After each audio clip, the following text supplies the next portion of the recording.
I think the fundamental situation is that we have invested in building these things. And investments that have been done over the past 3, 4, 5 years. Very, very new investments. To do over those new investments in such a short space of time is a challenge for any business to build themselves back over again such a short space of 2 years in a row. So it's really simply a recognition of the challenge from that perspective in order to, is there a facilitator environment that can enable us to get back quicker, faster, with as little cost to the consumer in end result as possible. And that's really where we come from that perspective. We know it's a cost business for profit, definitely. But the fact is, it has been really challenging from that perspective. You know, in the rural areas, the strength of wallet is not necessarily the same as in our urban areas as well. So investing in those areas, yes, it's a risk, but at the same time, it's being done to make sure that the children of this country are able to educate themselves, that we're able to contact the security services, health services, and those kind of things. So we're fulfilling our role as a proper supporter of development in this country. And all we're asking is just some assistance in getting there. I am not here to prohibit your requesting. Yeah, but I am very clear as to how it will down to the pockets or the pocketbooks of the ordinary customer. If I may just... One moment there. We have to turn off some of the mics for the... I perhaps need a follow-up, Chairman. So, Okay. You're two member of God. Yeah. Very good question. As you can appreciate, technology, the services we provide, is not an end in itself. It's a means to an end. And when you are talking about the country using $8 billion in GDP and wiping out GDP, technology plays a critical role in bringing back up the economy. We don't have 12 months, 2 years, 18 months, 3 years to do this. So our partnership with the government and our investment is to expedite the recovery of those areas. The farms won't come back overnight. The crops in, the breadbasket won't come back overnight. But certainly enabling people's ability to be innovative, creative, work, technology, whether locally or internationally, is critical. And so the speed at which we need to go, this would not have been anticipated. You have to find the capital. You have to go to capital markets. It's a real scenario, and one that the government itself faces. So you should be able to relate. So that is why these are not like frivolous asks. These aren't frivolous asks. They are considered asks to partner the government to get where we need to go. So how that redounds to the consumer is obvious, right? It's obvious. Let me just welcome our substantive chair. He's here, and in respect of the standing orders, while the chairman is here, there should be no one else in the chair. So I now yield for our chair.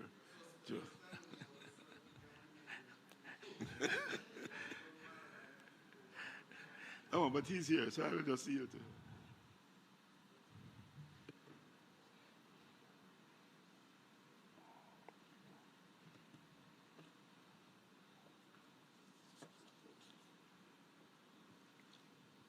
Good morning, everyone. Sorry to be late.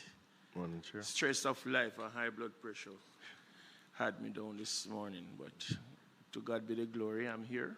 We have to give God thanks. We will just continue from where my deputy would have had. So you may continue, sir.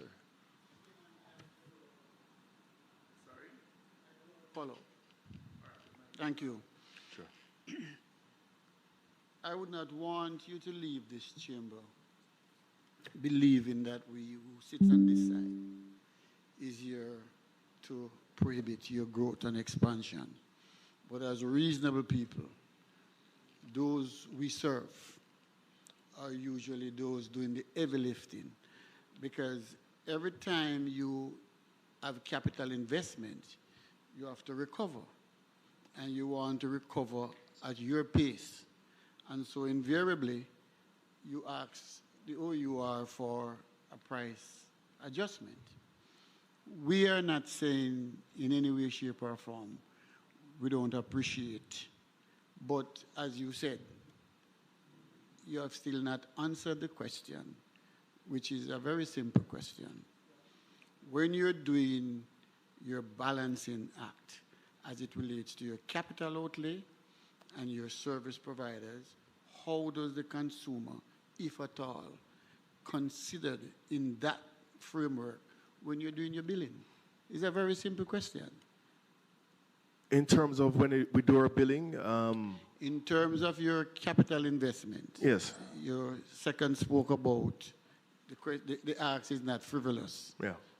We didn't suggest that. We are saying we have to consider those who are most vulnerable. How do we protect them? No, and so it's not a frivolous ask either from this side. What we're saying that the consumers over time usually carry that burden because the investment has to be recovered. You have a timeline to recover your investment. If you don't achieve it within that time, you pronounce that you have an operating loss. We all understand economics on this side.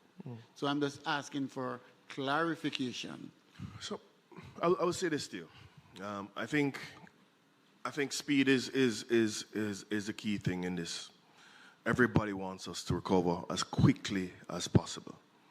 I think from our perspective, we do see a path in terms of quick recovery. Quick recovery, however, requires additional outlay up front at heavier premiums in terms of getting it done as quickly as possible. You see the JPS, you see all the crews that we have. All of these, I'm not saying they're mercenaries, but I'm saying these guys are top dollar in terms of the persons that come down whenever to do this specific type of recovery work. It's very costly, right? The equipment, in terms of the replacement of equipment, is quite costly. What I will say to you is this. Our commitment is to ensure that we advance the technology to the next level. Mobile, our plan is to make sure that we jump to the next level in terms of the next evolution. In terms of the mix of technologies that we are using, especially to deliver fixed, we all recognize that it has to be more climate resilient. To build more climate resilient, it comes at a lot higher cost in terms of trenching, ducting, additional cables, all these kind of costs that will come into play from that perspective. I think for our perspective, we would like to be able to make those kind of investments, but at the pricing that we get those things for, plus duties and tax, you're not able to go at the speed that you'd be able to go up to the outlay of capital that you do have. So it's assistance in that area so that we are able to bring these kind of technologies to the consumer, enable faster restoration for them so that they are able to get back to their regular day-to-day activities of education and all the things of keeping contact with the people that they work with.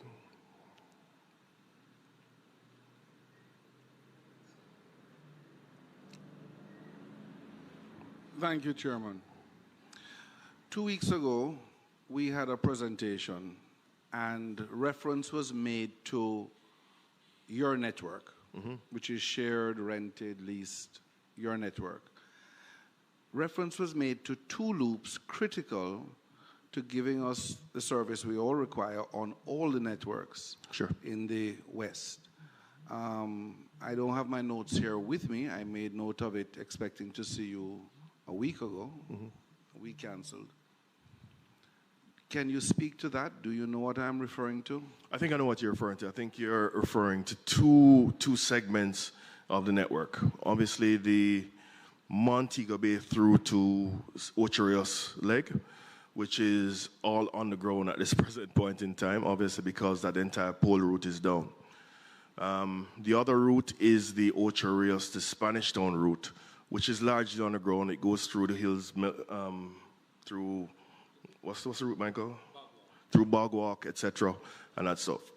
Now, what we have been working with my competitor to get on is a segment of the subsea in order to allow them access. That we have provided pricing and allow them the access to get onto that network. That we await their final decision on. On the Ocho Rios to Spanish Town route, that has been burnt about maybe 5 times just because of the current restoration activities of GPS. What happens is the secondary just gets tangled with the cables. So we have had about 5 or 6 cuts. We have to wait on GPS for that particular route. One of the areas where we are seeking collaboration is on the north-south highway, and that's a discussion that we had started with Mr. Hunter from the NAA to see if we can get some areas of fiber on that route so that we can harden that route until GPS is complete, their complete rebuild of that entire route. So that's something they're working very hard on.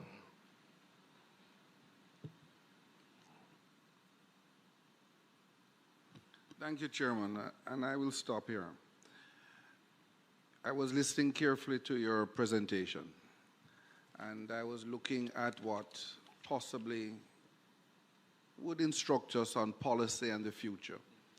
And I was looking at your, I refer to this page as your ask. A lot of what you presented is not here. I wonder, Chairman, if we can ask Flo to provide you, through you, just something for our records that would be in keeping with their presentation. I don't know how you want to go at it, but I believe for us to be able to use this presentation in the near future to put any pressure, any guidance, any understanding on the way forward with policy, we would have to have that clearly from you. We'd be happy to. So what you need to do, member, is just so ask request of it, and the members, if it is so inclined with them also, that they vote on it, and if it is a go, then the clerk of the committee will write to Flo, or they can take it from this meeting to provide us with the necessaries. So you can ask for. With your guidance, so moved. I believe you have put it perfectly together, and we're so happy to have you. And the committee is on it with you. So over to you. We're happy to provide, so we'll put it there. I think what we wanted to make sure, we didn't want to bring too many asks to the table, right? So we put the 3 priority ones on here from that perspective in terms of just the rebuild and recovery. Okay then, thanks. Hi, morning, Chairman. Happy that you're here with us this morning, and I hope you get well soon. Chairman, and thank Flo and the team for being here. But looking on the presentation by Mr. Price and on the fixed line network, which was down at damage was 70%. That means you're operational 30%. And a couple pages down, we're now up to 62%. Yeah, that's at the point of the hurricane, right. And this is where we are now. 62%. That means there'll be an increase of 32%. But sometimes these percentages can be a little bit misleading, because when you look at an increase of 32%, you say, boy, a lot of work is being done, which is being done. True. Right? However, when you look at the breakdown by parish, as of this document being printed, Hanover fixed line is still at 0%. Still at 0%. Westmoreland is at 3%. Correct. St. James only at 10%. So sometimes when you look at these percentages, persons who, I guess Mr. Flynn helped you with that, with the PR side of things, it sounds like there's a major, but people in Hanover will hear these numbers and get mad Because how can Flo be saying that they're at 62% and there's 0% in my parish? No, which is why we're very transparent and open in terms of what we provided there. Because I think what is very important for me to make sure that the public understands, the poll routes that we utilize are largely owned by the Jamaica Public Service. We have some of our own polls, but I'd say 80 to 90% of the polls in Jamaica belong to JPS. We subscribe with JPS for paying for each poll that we are on. So we're very heavily dependent on those poll routes in order to ensure that we restore the coverage. Now, they're actively, obviously, doing the work in St. James from their poll station there in terms of extending that all the way into Hanover. And what we are doing and committed to do is we are working right behind them to make sure that we get that. But we try to make sure, first and foremost, there is communication from a mobile perspective. And we'll continue to push as we get in. Remember, at the start of the presentation, one of the key things in terms of the West, St. Elizabeth, is us closing that loop with that Black River landing station. Once we're able to get that connectivity, we can start to fan out and make sure those areas are up. But we are working assiduously to make sure that we bring up everybody. We'd like everybody to have a happy Christmas as best as possible. And I think from our perspective, we're working as hard as possible. Some will take the outer limits. I would say the most devastated area may take as much as to half year 2026. There may be some communities that would take that long, but we are trying to. If JPS is able to.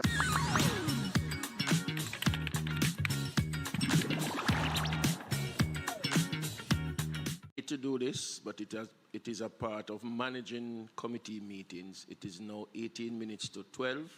The House sits at 2 p.m. We still have 2 or 3 other entities that we have to take, 4 other entities that we have to take.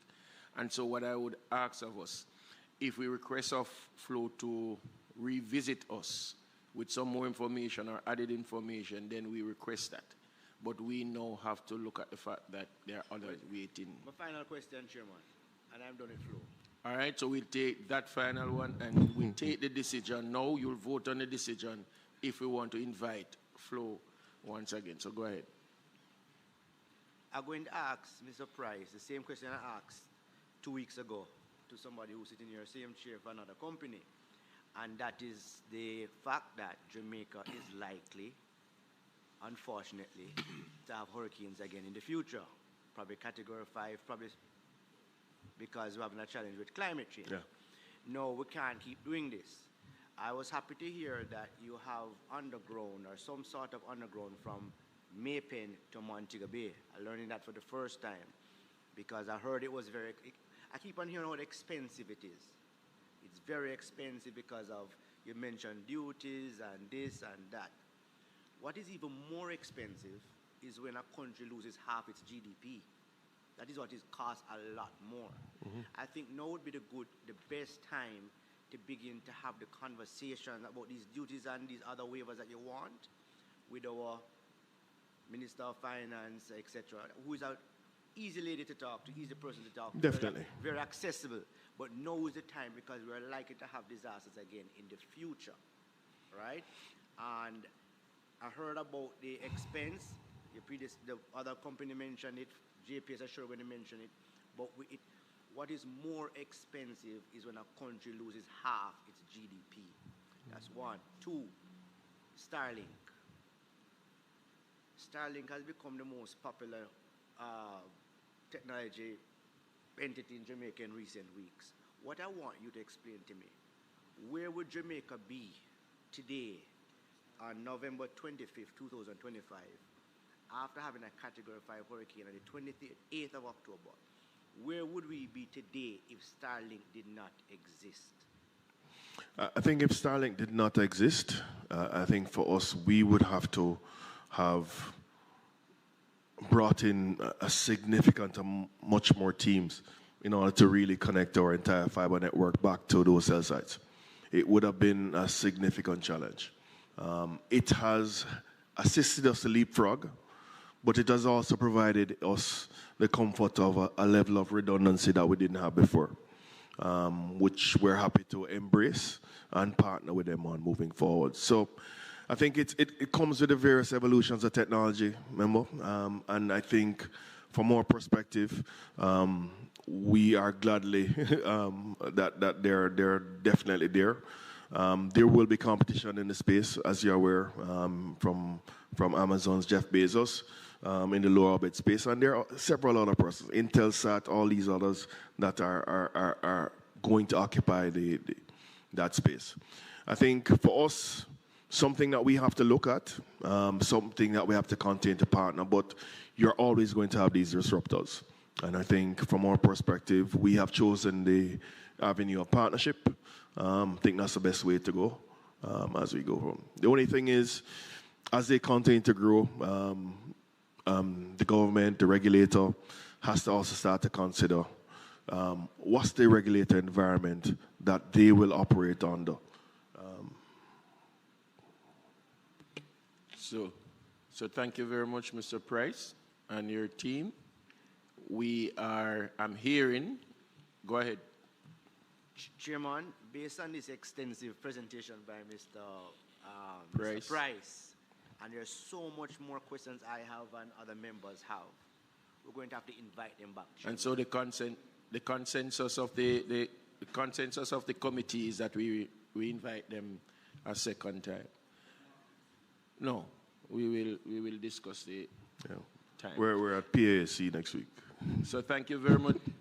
Thank you very much, Mr. Price and your team. If you are at PAC next week, then you'll be seeing some more faces. No, member, I am not going to allow you, member, you don't have the mic. Any information in preparation that you want to give to Flo, we will send it in a letter through the clerk's office. And so let me take time out this time to say a hearty thank you. Thank you very for much. being here and being so extensive with your information, to the point that I find it very intriguing that my members are so intrigued that they want to have you a second time. You have done yourself well, and we just ask that we continue to partner as much as possible for the betterment of our citizenry and Jamaica at large. So you are okay to take your leave. Need it? Earn it.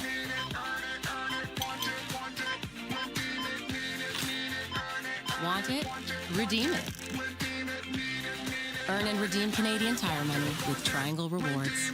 In that same document. Certainly. Thank you so much. You're welcome.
So good morning again, or good morning to you all. It is a wonderful morning, even though some of us aren't feeling well, including myself, notwithstanding the work of the people must continue, and therefore we avail ourselves as best as possible to be here. And so once we are here, then whether the seat is hot or not, we will have to sit and make it work for the betterment of this, our beloved country. Once again, let me say good morning to Mrs. Arlene Williams, Permanent Secretary in the Ministry of Economic Growth and Infrastructure Development. I will ask you, Madam, being that you are the senior person here, even though I know a few other faces by name, that you will do the introduction for us in a timely manner. Thank you so much, Chair. Good morning, Chairman and members. Thank you much for the invitation. With me today are members from the Port Authority of Jamaica. I have Professor Gordon Shirley here with me, as well as Mr. Gary Lawrence, who is a Senior Vice President, Engineering and Port Development. We also have the head of the National Works Agency, Mr. Everton Hunter, who is the CEO, and Mr. Varden Downer, Senior Director, Project Implementation. And from NROC, we have Mr. Stephen Edwards, Managing Director, as well as Mr. Fritz Sawyers, Senior Manager, Technical Services. And from the Central Ministry of Economic Growth and Infrastructure Development, I'm Arlene Williams, as you would have said. I'm accompanied by Mrs. Judith Robb Walters, who is the Principal Financial Officer, Mrs. Janet Coleman Howlett, who is Acting Chief Technical Director, Ms. Monique Gibbs, Senior Director, Strategic Planning, Performance Monitoring, Evaluation, and Risk Management. Chair, if I may say that our roads, highways, ports, and other operations have seen some impact following Hurricane Melisa. But the teams have been working, and I must say quite... Oh, my goodness! Oh, he's going for it! She windshield, unbelievable skate! Overview, because the entities will present, and we have PowerPoint presentations to be made.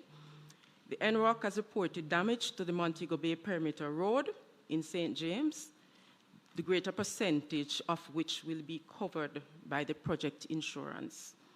Also, Port Authority was able to open some ports for operation within hours following the passage of the hurricane, and we think that was quite commendable, if we may say so ourselves. Likewise, the NAA has been successfully clearing several blocked roads, and they will give you an update as to where we are with that. There was also an expressed interest in the shared prosperity through accelerated improvement to our road network project, SPARK, which is being implemented by the NAA, and it continues in earnest. And I'm sure members would have seen the tremendous work that the NAA is doing. So the three agencies present here today will provide further details on the reports that have been previously submitted. And as I would have said, this will include share PowerPoint presentations. So thank you so much. Thank you very much, Madam. I know all three, PAJ, NAA, and NROC, are the mega entity, so to speak, within the country. But from the three that are here, I suspect that PAJ is the easiest one of all. And so, from school days, I was taught to take the easiest sum first. You'll get enough time to do the harder ones. So I will now ask Professor Gordon Shirley to bring his report update to us.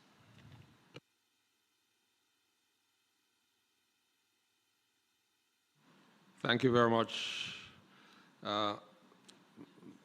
Chairman. And it is a pleasure for me to be before this very august body to give you an update on the work that has occurred, the damages that have been done by the hurricane, and the actions being taken to bring back normalcy in all aspects of our operation. Chairman, just very briefly, a lot of preparation went into trying to minimize the effects of the hurricane on the harbors and ports of Jamaica, because we know how important they are to the economy. And so we shut down the harbors a day before the hurricane was expected to come. You might recall, Chairman, it was supposed to come close to Kingston, and then it was supposed to come in St. Catherine, and then it was supposed to come in Clarendon, Manchester, and we were hoping it would keep on going and pass St. James, but it didn't. So we were down for a total of 6 days because of that passage, of which one was the 16 hours it took to actually cross Jamaica. Immediately following that, Chairman, we set about trying to assess the damages and to bring the harbors back. We began with Kingston because we have a lot of equipment and facilities, and Kingston is the largest harbor. And we were able to bring that back within 1 day. We assessed all of the navigational aids and determined that they were in good shape. That 1 day also gave the two public wharves, Kingston Wharves and Kingston Freeport Terminal, enough time they had done a number of things to minimize damage, like lashing down the containers, put them, large blocks of them, lash them together so that the hurricane wouldn't be able to move them.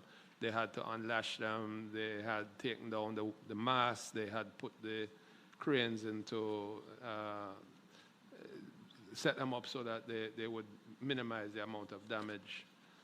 All that was done. We were able to bring back all of the important vessels, the tugs and the pilot boats that are necessary for the service, our project boat, Jamaica 3. And so we were up, and the morning of the 29th, the terminals were open and began taking cargo. I understand the PowerPoints are now up, Chairman, so I will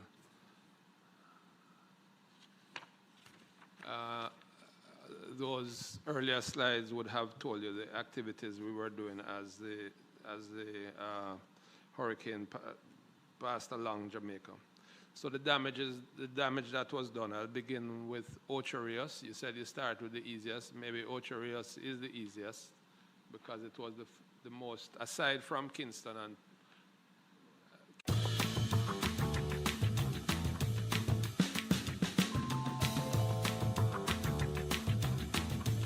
Kingston, because really and truly Kingston got away compared to what went on in the West. And neither Port Royal or Port Antonio there were damages, but these are superficial damages that are easily addressed.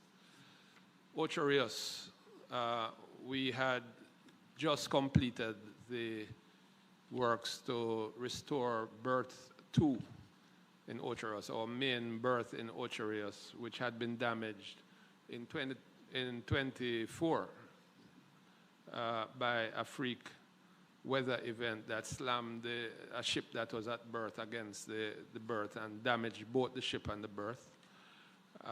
And we had to undertake extensive repairs to berth 2. We were just about to reopen it, and the hurricane came. Thankfully, there was no damage to berth 2. Berth 1 is a section of the berth that is used for smaller vessels, very rarely used these days. We had, if you look in the image on the screen at the upper right, there is a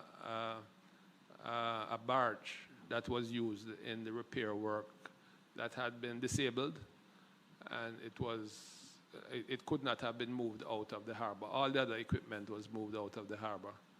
It remained behind, and we would have it, the hurricane took it and slammed it against berth 1 and dislocated one of the slabs that make up the walkway. That slab is on the ground, on the seabed. We will fix that. It's not a insurmountable issue. We can put in a temporary catwalk, and Mr. Lawrence behind me can explain. We are going to lift the slab and, if possible, replace it on the walkway. Aside from that damage, Chairman, the only other damage, there's a lot of waterborne debris that was washed up onto the main berth. A lot of vegetation damage, but no structural damage to the buildings. So as a result, we were able to reopen Ocho Rios very quickly, and it is a testament, Chairman, to the resilience. A testament to the resilience of our island that we now have 2 berths in Ocho Rios. We had just a couple of years ago rebuilt Reynolds Pier. Now we have 2 berths, Reynolds Pier and berth 2, that are the mainstay of the cruise business right now because they are fully open. And the attractions in Ocho Rios are also largely fully back up, so Ocho Rios is doing well. A year ago, when the damage had occurred, we had to move some of the vessels that had been scheduled to call Ocho Rios to Falmouth and Montego Bay to prevent Jamaica from losing those calls. If we lose those calls, it's difficult to get them back. Now, Ocho Rios is repaying the favor. Falmouth and Montego Bay are down. We are moving some of those calls into Ocho Rios. And we hope not to lose very many before we get those 2 terminals back up. So Ocho Rios is fully back. To get it back, we had to do hydrological surveys and to dive the berth. Those were done, and by November the 3rd, the berth was declared fully open to traffic. The official reopening took place on the 12th when the second cruise ship came. Moving on to Falmouth.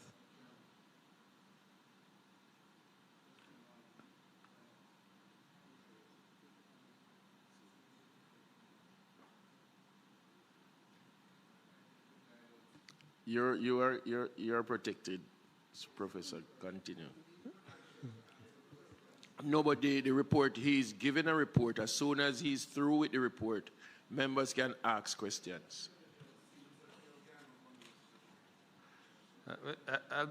I'll be quick, Minister. MP. So I'm moving to Falmouth. The hurricane, in its passage across the country, came in at Good Hope to the south, and it left just around Falmouth. So Falmouth bore a fairly large part of the effect of the hurricane. Truth is that by then it had exhausted some of its venom. So it was bad, but it could have been worse.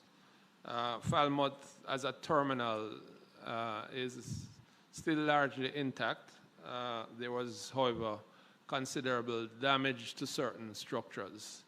Here you see, for example, these are facilities that are used when the cruise guests come off and they're awaiting going on to the tour buses that take them to the attractions. These are sheds that protect them from the sun and so on. These are large sheds. These are steel structures. And as you can see, the steel structures are flat on the ground. The hurricane destroyed those structures. They have now been removed.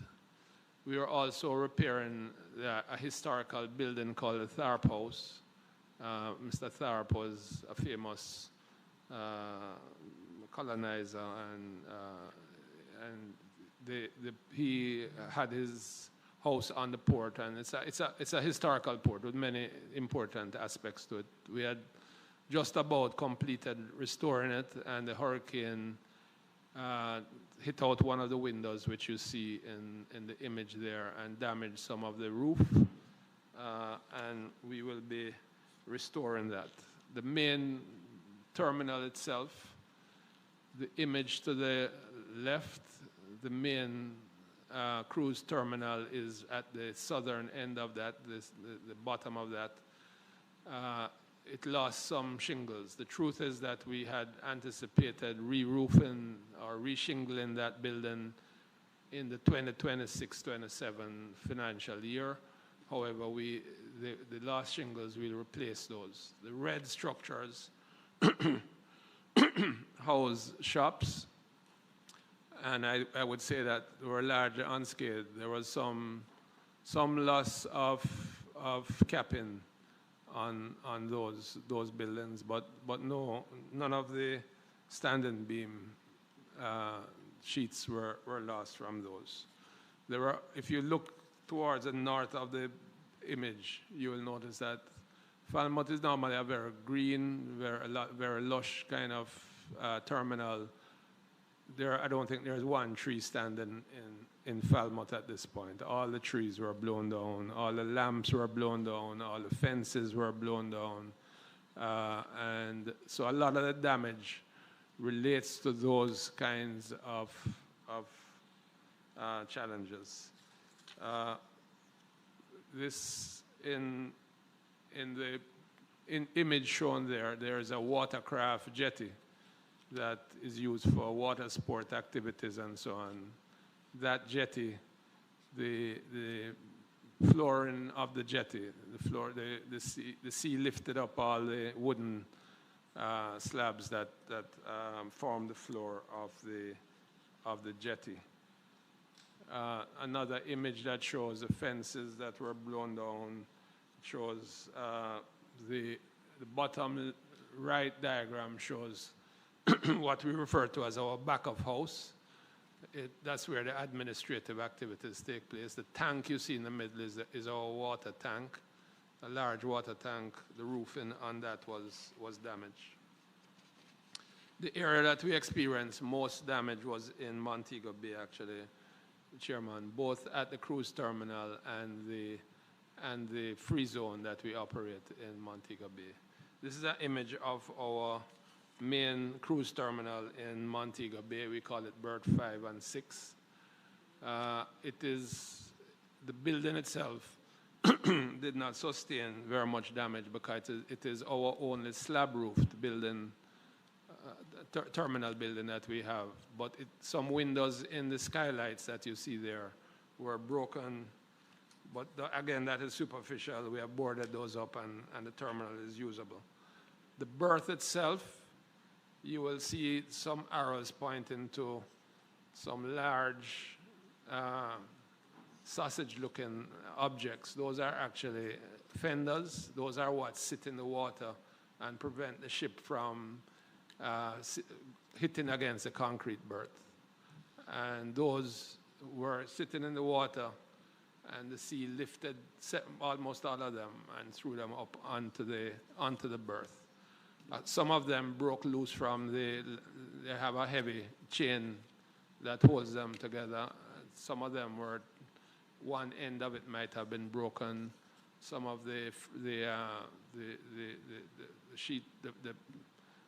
elements that hold them in place on the concrete slab were broken. Our Harbors and Port Services Department have been at work since the day after the hurricane, or a few days after, trying to, or putting those back, and all of them are now effectively restored, Chairman. Again, if you look at the environment, there is not one tree that you see in that entire image, and there were lots of trees, and these are not minor trees. These were big 100-year-old type trees. All of them were blown down. This is inside one of the two cruise ship terminals that we have at that port. We call this one the Bird 2 terminal. It lost some sheeting, and you see the internal damage that was done with all the hung roofing torn out and damage, windborne damage to the structure. The external structure is fine, Chairman. We are currently in the process of re-roofing that structure. Here's a building that on the cargo side of our operations, Chairman, that is used to store cement. It is a company called House, has a lease that brings in cement and stores in this structure. This is a large steel-framed structure, and the elements, all the girders on that are large steel structures. And I think you would have to see this building to believe it's like a bomb dropped on it. It just twisted all of these heavy I-beams, and of course lost most of the roofing on it. The cement, there's about $1 million worth of cement in the facility, and efforts are being made to try to salvage that, because it's in containers that prevented it from becoming water damaged. So this is a major structural problem that exists there. Moving quickly to the free zone, sir. The free zone, Montego Bay Free Zone, is the largest free zone in the country. It has about 800,000 square feet of facilities that are leased to factories. For Seaboard operates a warehouse there, as well as BPO activities. And I would say 80% of the roofs were badly damaged there. You can see from the structure that several of them were the sheeting and shingles that were on these roofs were all badly damaged. This image shows the inside. After the roof is removed and water gets into the building, it tears up the internal hung roof structures, but you will see in the left diagram that even the air conditioning systems, the HVAC systems, were badly damaged in several of these facilities. Outside, you see the light poles. Most of them were on the ground, and you will see an image to the upper left. You see that even the trucks, these are not pickups, these are large trucks, blown over. It took up containers and threw it like little boxes around the terminal, around the free zone. Sorry, another image that shows a roof that will have to be replaced in its entirety.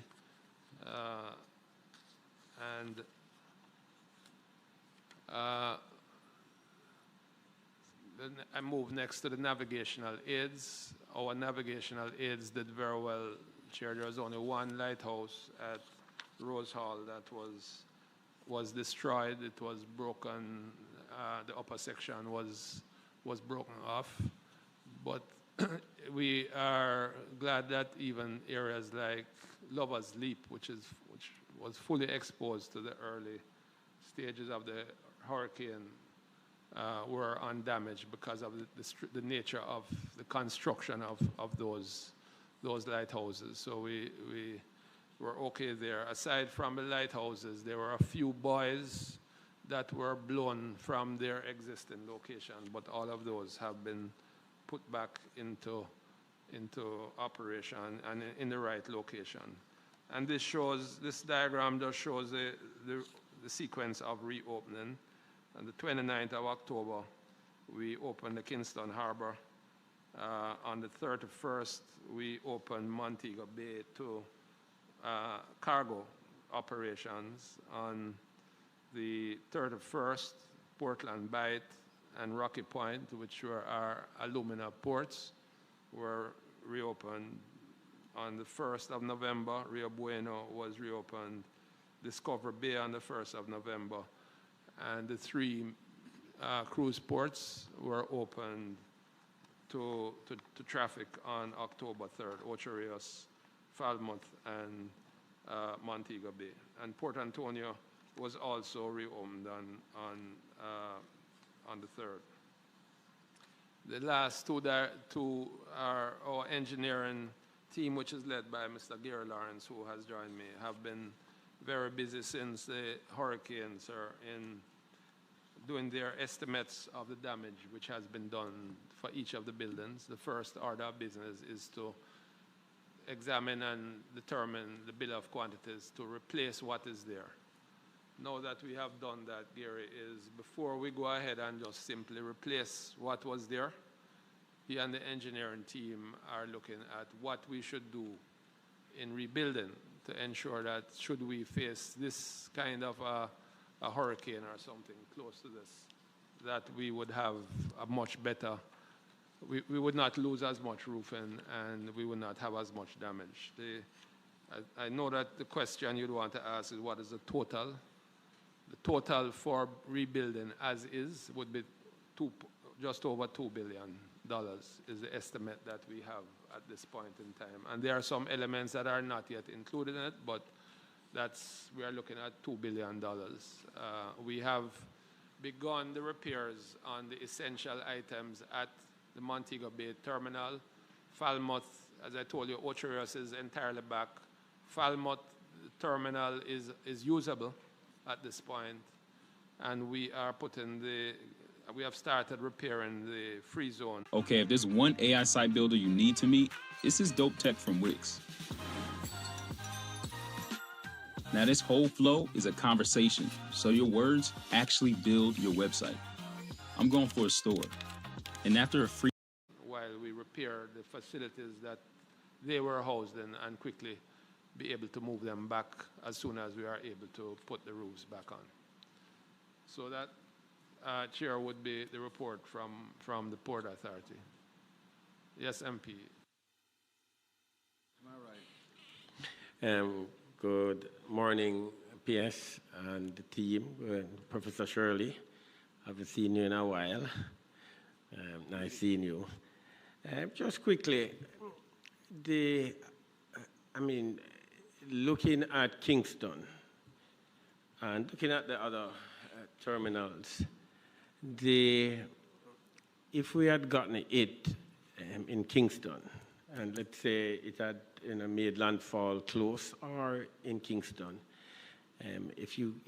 could you anticipate the level of damage? And that's really not the question. But now, going forward, so looking forward, going into the future, do we see, in terms of improvement, in terms of using new technology, infrastructure, that can make our terminals, our port facilities, climate resilient as best as we can? Because, as we have said, based on all the information we are getting with respect to climate change, extreme storm systems will face us. And in terms of keeping our economy stable, making the country resilient, it means that we have to apply more climate resilient infrastructure across as best as we can. We know affordability is an issue. But sitting where you sit and looking into the future, are you seeing the possibility of improving the resilience of our ports by applying new technology and new infrastructure? Thank you for that question, MP. I would say, yes, there are things that can be done, but I would also say that, just point out a few things. One, in Kingston, a lot of investment has gone into both Kingston Wharves and Kingston Freeport Terminal. They have new berths, and they are at such a height that storm surge would not be as problematic. Would there have been damage to the cranes? it is possible. Certainly the older cranes may have sustained some damage given the fury that we have seen, and a new look is going to be taken at some of those kinds of considerations.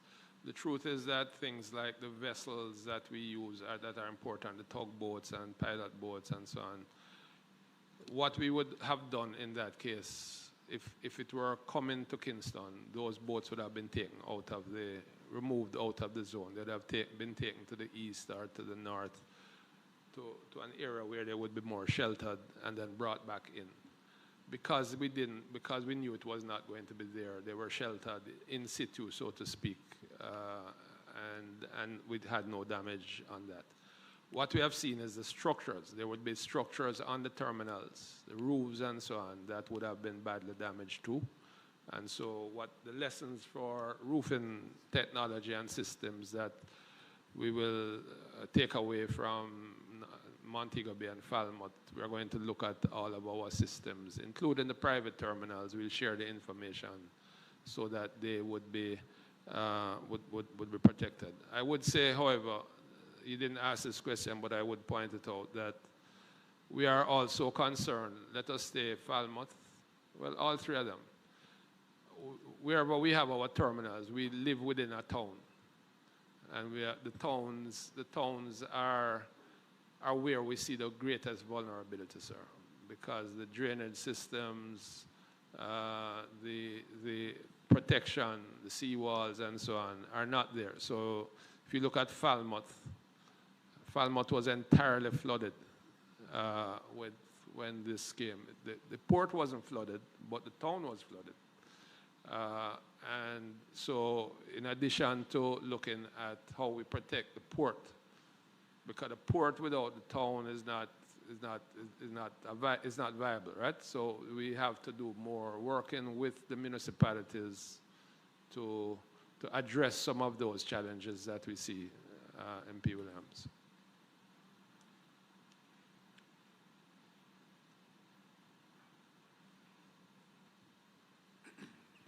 Thank you, Chairman. Let me go back to Falmouth. Yes, sir. The facility built between 2008 2009, the actual port, seems to have fared very well. And you indicated that it was not hit in your presentation. It was not hit with the full force. But at some point, the Port Authority would know what sort of winds pass there, what level of sea surges. It's important for us to know here, because 20 years ago, when we were building and designing and agreeing on that development, there were a lot of opinions and considerations. So we would want to know if it has stood up well and what it stood up to. So it still is a Category 5 hurricane that it saw, or it may have gone down to Category 4 by then, but it's still there are very few terminals in the world that would have faced what that terminal down there faced to this point in history. Certainly in Jamaica, within the Caribbean, none of them have faced it. And so it stood up to that.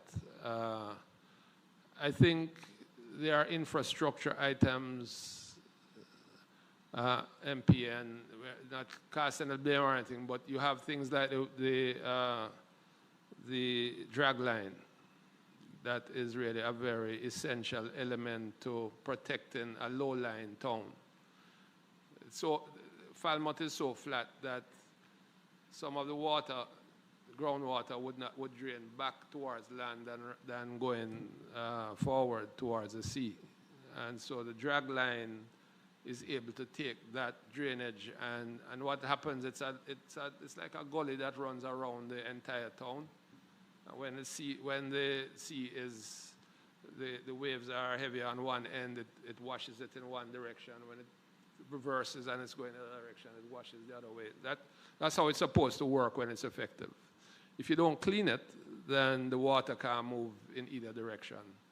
And so rather than draining and doing that purpose, the water settles in the town. And that's that's what happened. So I went down on the day after the hurricane to Falmouth, and it was up to everybody's knees. People were walking in the streets up to their knees, busily trying to collect sheets of metal that were blown off their roofs and going about their business. But so that would be, I'm just being honest, MP, that is a concern to the resilience of the system rather than just the port.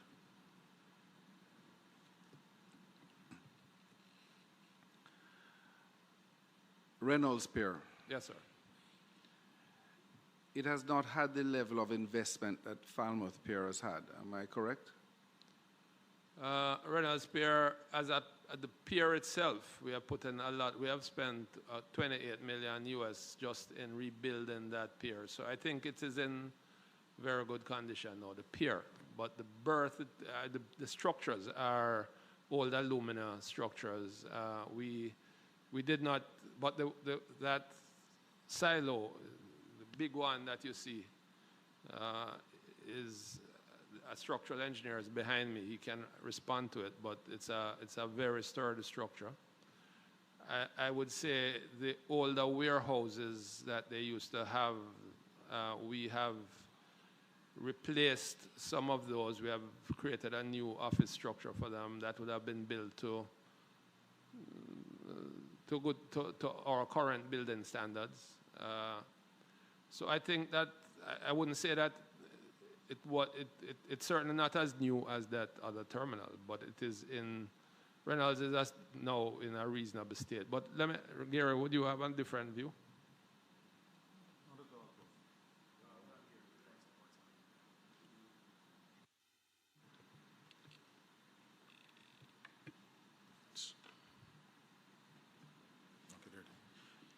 Not at all, Prof.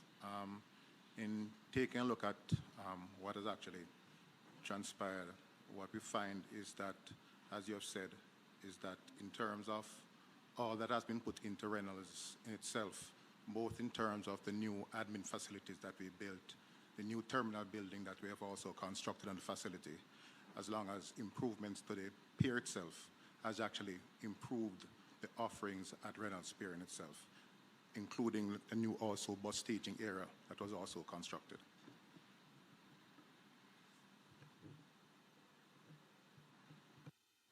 Chairman, let me try and be a little more specific.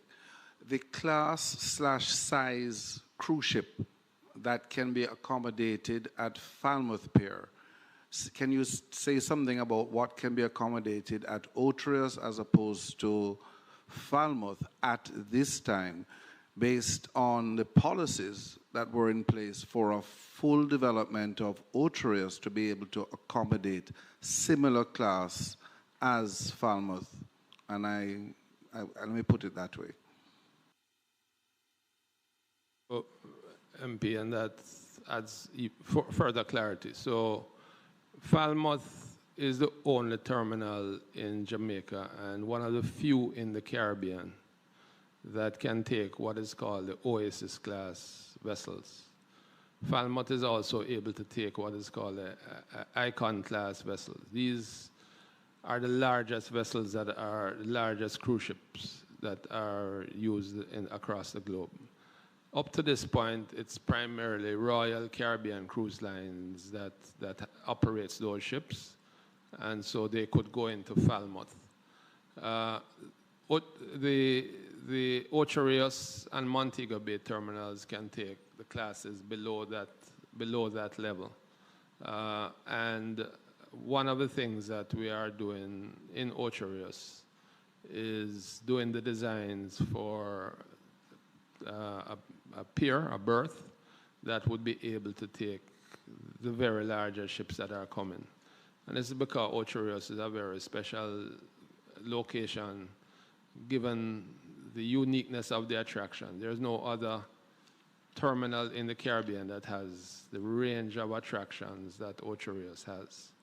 But what we face, MP, I think you know, is that, again, I mentioned it earlier, these are old towns that we have built in. And even Ocho Rios, which is a newish town compared to Port Antonio or even Falmouth, the ability to handle the kind of traffic that you have even today is something that we have to look at. And I know that a lot of work is going into the bypass around these facilities, and we are not directly involved. Maybe the gentlemen that are with me can speak more to those items, but it's a system that has to be looked at, Minister, so that you can handle the much larger volumes, because each of those ships would take 8,000 people, 7,000 to 8,000 people. So you could have 16,000 people plus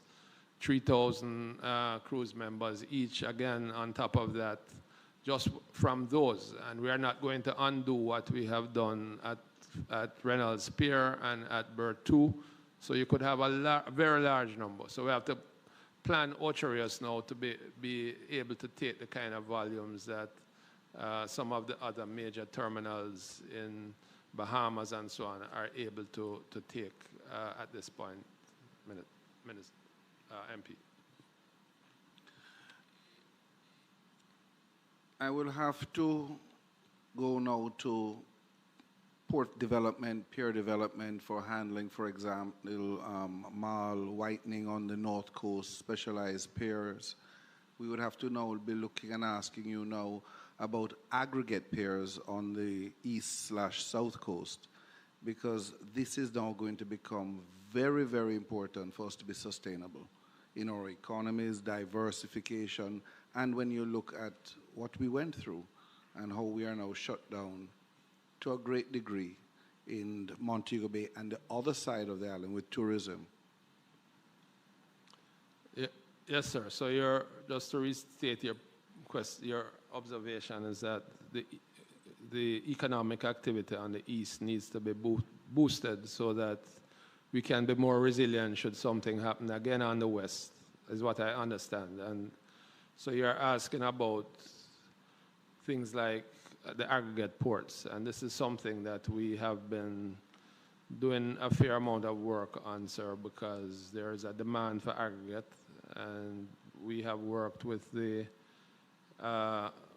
alumina companies to try to get the use of those facilities, because that's low-hanging fruit. They already have ports and they have facilities, but new ports, and we have looked at Bowden, we have looked at Cow Bay, and we continue to look at the developments on that side, as well as a couple of other locations. We continue to work with the Ministry of Mines on that, because we are committed to addressing that problem, MP.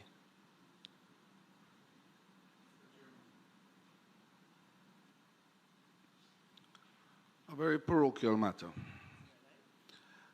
Maybe 25, 30 years ago, Port Authority took over areas and road systems and drainage systems in Port Bustamante, Newport West area. A lot of the areas where we had drainage, traditional drainage systems, were blocked, closed off, port development. For 30 years, it has not been addressed. National Work Agency takes the beating when these warehouses and the whole of our ports are flooded and the corridor that takes us from east to west is blocked for days or hours at night. What is Port Authority doing about that? Because it has been an ongoing problem not addressed by Port Authority. So MP, I think that, as you have said, there has been some damage to drainage systems in the Newport West area in particular, in front of Kingston Wharves. At the moment, I would say there's a project that we have with NWA to address both the roads and the local drainage in that area. But your bigger problem, which is the flooding that occurs on the Marcus Garvey Boulevard and so on when we have heavy rainfall, and which is that extensive flooding. It's not just because... Help the YMCA bring its transformative programs to those who can't afford them. rest of Kingston. If you look, that is the area where everything that comes off the hills, that doesn't get into the gullies, that's where it comes. And so we know that the drainage systems that were put there, there's one drain that is intended to catch some of this on the, I guess, north of Tinson Pen. Is it north? Yeah, north of Tinson Pen,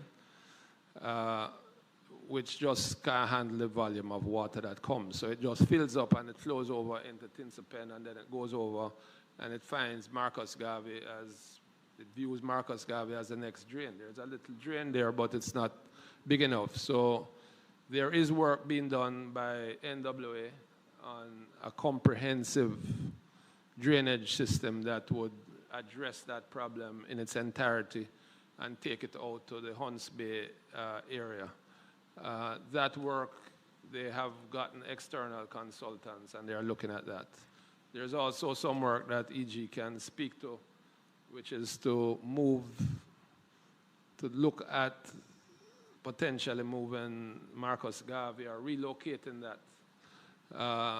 And that would, I think these two projects would have to go hand in hand. So those projects, although the 30 years has passed, as you have pointed out, it's not that they are not being looked at the moment, MP. They are, because it's recognized that that infrastructure is very valuable to the country, very important to the country, and therefore we have to put in the protective mechanisms. Oh, thank you, Chairman. I know we have a time issue, so let me quick. Yeah, man.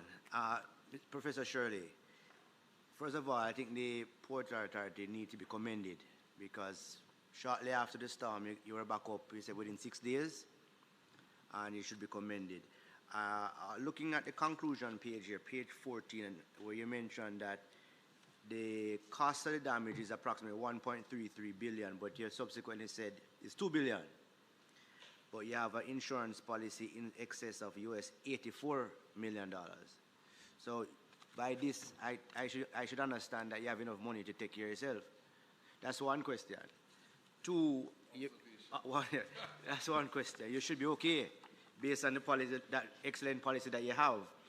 You mentioned the Lover's Leap lighthouse that stood up, but the Rose Hall one didn't. And the Lover's Leap have a new design, new.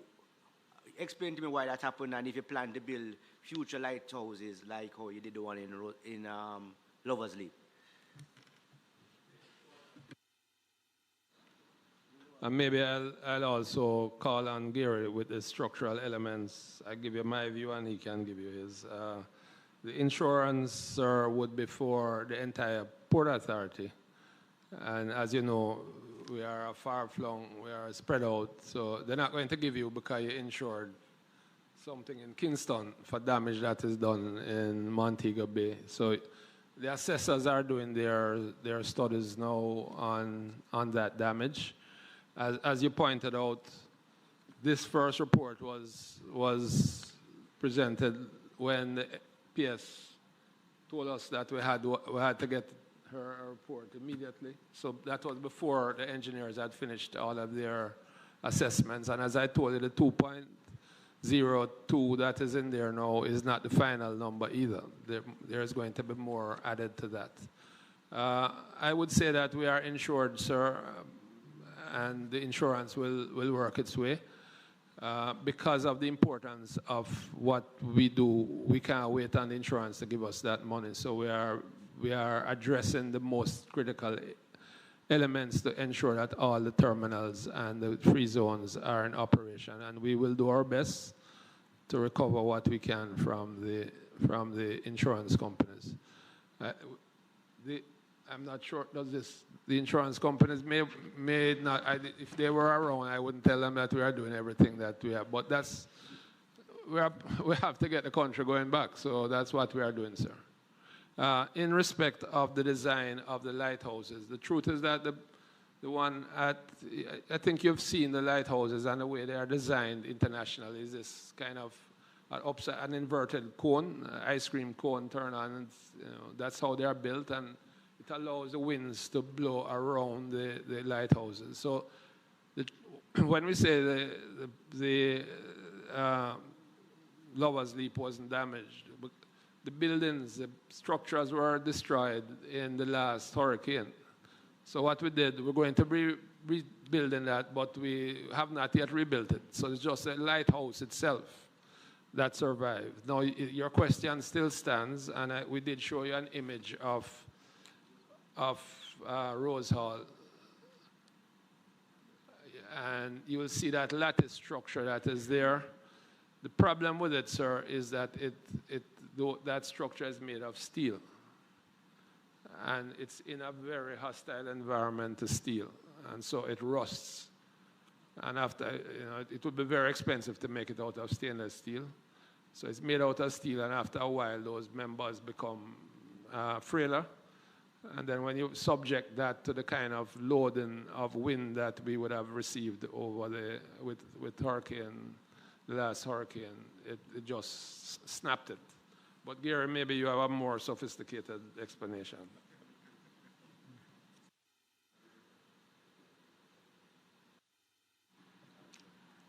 Not really, Professor Shirley. Your analysis and analogy is quite appropriate in terms of exactly what the structure would have actually undergone based on those conditions in itself. The other thing that maybe would add is that in terms of the typical lighthouses that we have among all our structures, that they're typically made out of stone or concrete, and therefore they're far more rigid and therefore carry a greater mass than what would happen in terms of the lattice structure that is shown in the picture above. Member Gordon, you wanted to ask. Thank you, Chairman. Good afternoon, Professor and the team. Thank you for being proactive and your foresight. But I'm really happy that you clarified the insurance scenario here, in that the 84 million US represent full coverage of all your assets and not specific to Falmouth. Good. Could you say the dislocation of your operation in Montego Bay and Falmouth will have significant impact on your revenue source? Where are you going to find the money from via the drawdown on the insurance company to build out that necessary infrastructure to start to earn again? So the impact on our revenues would be from the loss of vessels coming into Jamaica. And so the first order of business, MP Gordon, is to try to ensure that we retain as many of our calls as possible coming into Jamaica. And you might recall I told you that Montego Bay and Falmouth are down now. So any call that is not going to Montego Bay or Falmouth, we are talking to cruise lines. We have Ocherios available, and if they are small vessels, we'll point them to the other terminals as well. So that's one. Two, we are trying to get the cruise operations back in Montego Bay. Montego Bay actually took its first cruise call on Monday of this week, yesterday, and did very well with it, and we expect that there will be more. And we think that that is important, both for our revenue, sir, but also for the large. Cruise is one of the areas in tourism that impacts on the livelihood of many people. The tour bus operators, the craft vendors, the guys who drive the pedicabs. There are a vast number of people that benefit from it. And so as the economy in the West rebounds, as people start to get back on their feet, having jobs are going to be very important. And that's why it's very important to get that economy going. The cargo port in Montego Bay is the closest one to the very badly damaged areas to the west. And so that would be the best place to be taking off cargo instead of bringing it into Kingston and trying to drive it all the way over. And that's why we are pleased that by the end of this week or the next week, we will have the full restoration of that cargo facility operating there, sir. So it is important to the economy of the West to get those ports back up. Okay, so is Member, whilst all the questions that you are prepared to ask today are very important to the restoration, we watch at the time. I am going to crave your indulgence that we get all the questions prepared. We can send them over to PAJ. And if it is necessary that we invite them a second time, or we can just take the questions and they create a response, send back to us, and either way we can accept. But let us be mindful of the time. And so any other questions that you have for PAJ, we will put them together, pass to the clerk, and have the clerk send them over to PAJ for a response.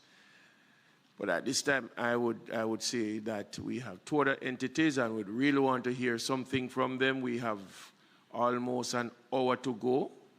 I'm going to say to us that let us be mindful of the time and minimize the number of questions that we want to ask today. If it is necessary, then we invite them to be with us. At this time, we will now ask NROC to state the report quickly so that we can get the few questions to you out quickly, and then we give NWA the rest of the time before we leave. Turn your mic, yes. Turn your mic. No, man, just turn it. All right, you're on. Thank you, Chairman. Good afternoon. Good morning. Is this morning? It's now afternoon. Good afternoon, Chairman. Good afternoon, members all.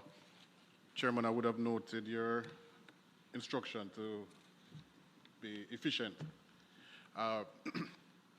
Let me follow your precedent and start with our easiest item, which is the operations of the existing toll roads, the east-west and north-south toll roads, which are government-owned assets.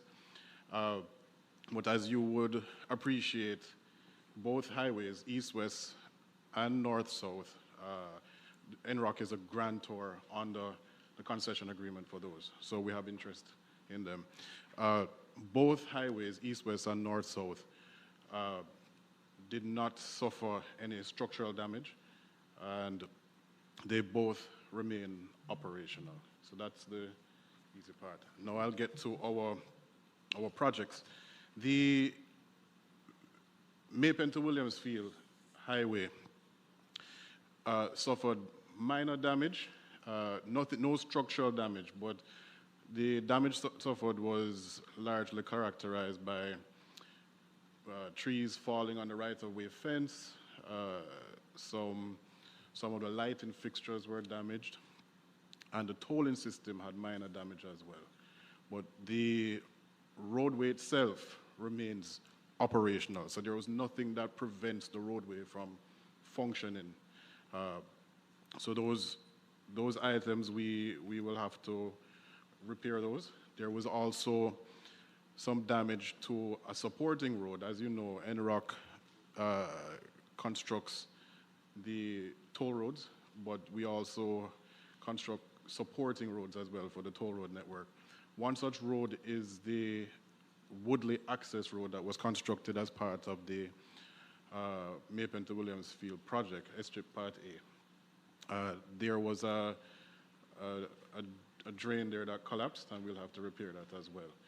But as for Mapen to Williamsfield, the road remains in good structural standing and operational. So that's Mapen to Williamsfield. I now shift my focus, Chairman, to Montego Bay.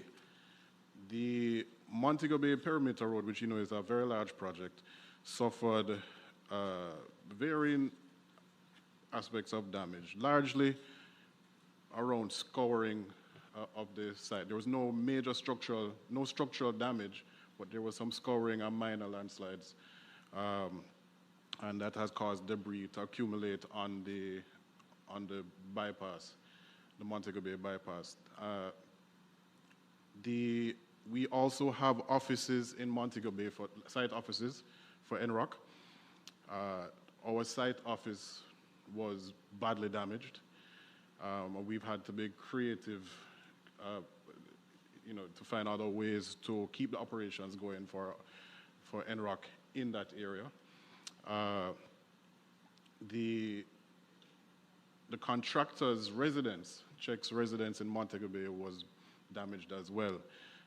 They experienced severe flooding, and about 30% of their property was damaged. Now, there are pictures contained in the report, and I understand the report was circulated. The damage to the Montego Bay perimeter road, we expect that to be covered by the project insurance. So we'll wait until that process is completed. But the costs associated with Maypen to Williamsfield, we'll have to seek funding to make those minor repairs. To Chair, that concludes, in summary, you asked us to be efficient. That concludes the summary of our report, which was circulated already. So if there are any questions, we could. Members, do you have any questions? Well, I will ask a question, seeing that I'm the one from that side of town. I noticed the bridge, that bridge. Yes. The river would have done some erosion. Give us an update on the bridge itself since Melisa. Thank you, Chair. So the bridge itself, there was no structural damage to the bridge itself. You would have seen erosion to non-structural elements in the area, right? So we can assure the public that the bridge remains intact and the project continues.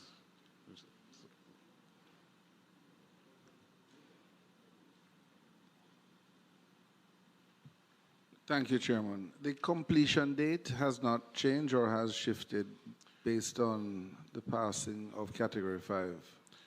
Thank you for that question, members. The Maypen Bridge, also, can you address that one? No, the damage. Thank you, member, through Chair. The Maypen Bridge did not suffer any structural damage as well. So both bridges, the one in Montego Bay and the one in Maypen, which are similar in construction, neither of them suffered any structural damage. There was some concern on social media about some scouring that persons would have noticed at the base. That scouring is not to any structural element. That is really just a temporary platform that was built so that the contractor could have worked on the beams for the bridge. So that's not a structural element. It just remained there because it didn't cause any, right. So the scouring of that does not affect the bridge. It's really aesthetic at this point, and the contractor has committed to improving the aesthetic. But we can confirm that the bridge, the Maypen to Williamsfield Highway, remains operational and safe for use. Thank you very much, NROC. At this time, I take it that there is no more question. NROC, the contractor, has been doing great and excellent work where those two pieces of road are concerned, and therefore we take your word on it that everything is in place. I too would have observed some things, and from a layman's point, I realized that it was well constructed and it stood the test of time. At this time now, we will say thank you, NROC, and we will move over with what time we have left for now to Mr. NWA.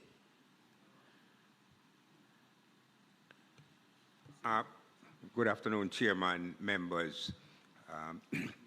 In the interest... Before you go, Sir Hunter, I just want to say to my members that though you may be burning with questions after questions, we are not going to be able to allow any one member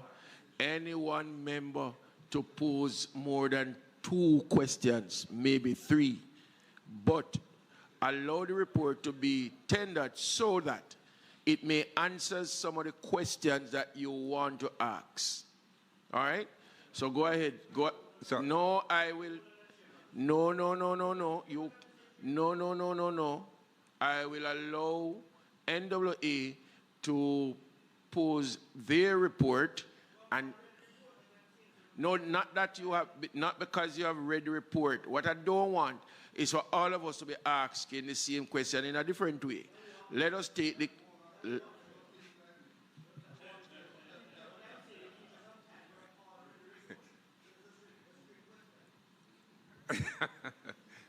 I am going to, if I see you going down the wrong path, I'm going to stop you. Go ahead. Thank you very much, Chairman, members. In the interest of time, I'm going to ask Mr. Downer to run through the prepared report. We'll put a lot of time in preparing the report so that we present it. And I promise that anyone who has any questions or any concerns, if you meet me in the corridor, I will give you the assurance that it will be solved. Thank you, CEO. Thank you, Chairman. Just to try and move quickly, seeing that you have read the report already. So let me just give you in summary where we are. We had prepared ourselves for the hurricane, and I think we prepared ourselves fairly well. We have had over 400 roads that were affected, as per our report. At this point in time, we would have reopened to at least single lane 212 roads, and to full 2 lanes, we would have reopened 177 roads. So 15 roads would remain blocked at this point in time. Of the 15 roads that remains blocked, 3 of them are due to major breakaways that have occurred. 7 are due to inundation, for which we will have to wait until the water recedes. With respect to the major breakaways, that's long-term solutions. So we would have sought alternative access for the residents and communities that would have been cut off from the major breakaways. Sorry, Mr. Palmer. Just an observation. I realize that the PowerPoint is saying PAAC, and we have a sessional... Yes, that would have been an error. error. Take it that it would be the same information that is there? It's similar information, that's correct, sir. But we did send down the one for Infrastructure Committee. We apologize for what is shown on the screen there. But if I may just quickly, and then we'll allow. So I mentioned that there were 15 roads that remain blocked, 7 of which are due to inundation, so we have to wait until the water recedes. 3 are due to major breakaway, for which we have sought detour or alternate routes for the affected communities. And there are 5 roads, that are still being worked on for clearance. So that would give us a summary with respect to the over 400 roads that have been affected. Quickly, Chairman, the traffic signals that have been affected as well, 336 traffic signals have been affected, for which we have restored 271 across the island, and there are 65 remaining, largely due to the lack of power supply, which we depend on the JPSCO power supply. So we're working closely with our partners, JPSCO, to have that done. In keeping with the report that we have submitted, the matter of the update on the accelerated bridge program was also asked, so I'll just go through that quickly. The program, Mr. Chairman, is actually for 55 bridges across the island. We are going through the process of getting the program approved through what we commonly call the PIAB process with the Ministry of Finance. We have made submission for the first component of the 2-part submission, which is the concept that has been submitted. It's been reviewed. We await the call for the presentation of such, and then afterwards we will submit the proposal. After we would have submitted the proposal, then it goes straight to to Cabinet. After Cabinet is approved, then we will enter into the contract through our parent ministry with the contractor in question, which is Legan Aviation, in keeping with the agreement between the government of Jamaica, the government of the United Kingdom, for 55 modular bridges. Final point, Chair, and we do hope that this program will in fact see commencement of works in the first quarter of 2027. The final point, set of questions that were raised with us is with respect to the Spark program, and I'll just give you a quick update. The Spark program, as you're aware, is actually a program 45 billion Jamaican dollars, and we started that pretty much earlier this year. The program has two components to it, one of which is the local and community roads, and the second, which is $20 billion, and the second component is main roads for another $20 billion. We have started with the local and community roads, and we are proceeding with that. There's another $5 billion to round out the $45 billion to upgrade affected water lines that is actually part of the project as well. We have issued work orders to the main contractor for the 4 packages for which the island is divided up in, for 267 roads. For work orders 1 to 4, the contractor is working on 103 of the 267 roads because we only recently issued work orders 5 and 6. So work are progressing on those. The progress at this point in time is approximately 15%. So we have certified approximately 5.5 billion Jamaican dollars for the works component, which is about 36 billion Jamaican dollars for the works component, while the other supervision, administration, project management, etc., rounds off the remaining $45 billion and materials as well. The Hurricane Melisa did in fact have an impact on the program, where there's an estimated 4-week gap since Melisa, so the contractor is expected to resume work early December. In addition to that, the damage to roads were approximately 2 roads that were still under construction, and the estimated cost is about 30 million Jamaican dollars. The other roads, however, that were already completed have stood up well. Finally, the Spark program itself, just to remind us, the employer is the Ministry of Economic Growth and Infrastructure Development. The contractor, which is the main contractor, is China Harbour Engineering Company, with a number of subcontractors who he has engaged and manages. And the engineer is the National Works Agency, being supported by 3 consulting firms with a suite of engineers and other technical staff that are having boots on the ground to supervise, monitor the works being carried out by the contractor on a daily basis. That in a nutshell, Chairman, is the summing up of our report. Thank you very much.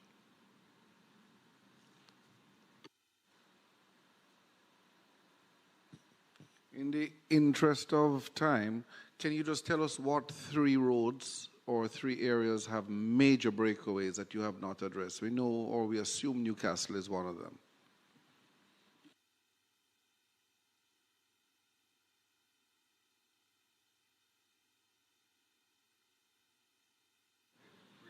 Yes, okay, thank you. So we have for Portland, Wakefield to Hardware Gap is one of them. Just looking through my list here. The Newcastle Road, as you mentioned, member, is another one. We also have Yallas to Easington, which is another. And we also have, yes, I think that pretty much would constitute the 3 of them.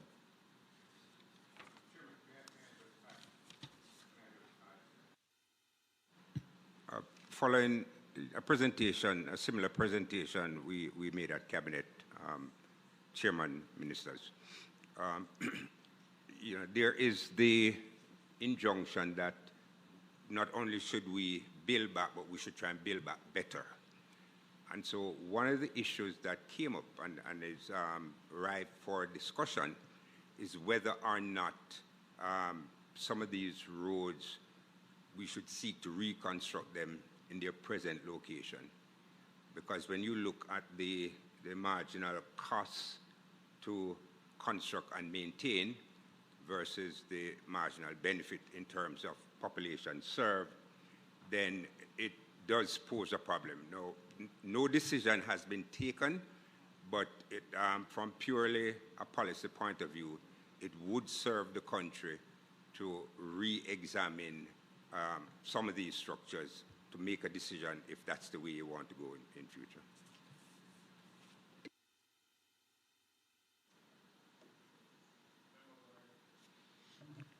Thank you, Chairman. Good afternoon. As we seek to rebuild stronger and better, there are some variables that I need clarification on. And let me start with the Sandy Gully Bridge, the Sandy Gully, which impact my constituency. For over 20 years, there has been no major maintenance work. If Melisa had passed through Kingston and St. Andrew, we would have major